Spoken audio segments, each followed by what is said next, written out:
කරන්නේ පීඩිත පන්තියේ තරුණයෙකුට පෙම්බැඳි සමාජයේ වරප්‍රසාද ලද පන්තියේ තරුණියක්.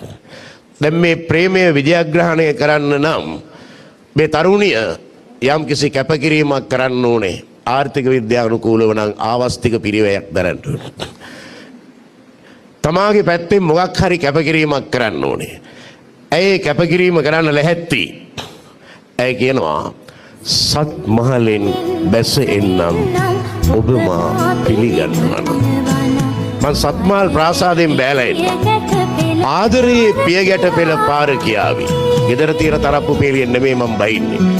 ඔබ මට පිදුව ආදරයේ නැමැති පියගැට පෙළෙන් බැහැගෙන මට එන්න පුළුවන් ඔබේ ලෝකෙ. දැන් ඉතින් මේ තරුණයට තියෙන්නේ බාර ගන්නවා හැර වෙන කරන්න දෙයක්. ඇය එනවා. ඒ නිසා ඔහුට ඇය පිළිගන්න සත්මාල් ප්‍රාසාදයක් නෑ. ඔහු කියනවා මහ පොළොවට පිළිගන්නම් සිටු සැප හැර එනවා නම් ජීවිතයේ දූවිල්ලෙන් ඇස් රතු වේවි. මහ පොළොවේ තියෙන ජීවිතයේ දූවිල්ල ප්‍රශ්න මල් පාවඩ නෙවෙයි. ඒකට ලැහැත්ති වෙලා එන්න. සිරියානේ පොකුරු පිච්ච මල් තනි වේවි දුකට කඳුළු අහස වසාවි.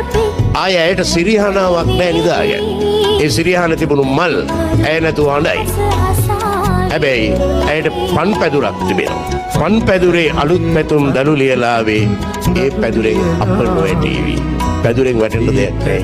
ඒ නිසා ඇයට සිද්ධ වෙනවා ජීවිතයේ සෑම ප්‍රශ්න දරාගෙන තමන්ගේ පෙම්වතත් එක්ක ජීවිතයට මුහුණ දෙන්න. පෙම්වතා බලාපොරොත්තු වෙනවා තමන්ගේ පැලට හඳ පෑවෙ නැතත් තම ආදරවන්තිය පැමිණුණාට පස්සේ තමන්ගේ ලෝකෙට හඳක් පායයි කිය. මේ යුග ගීතය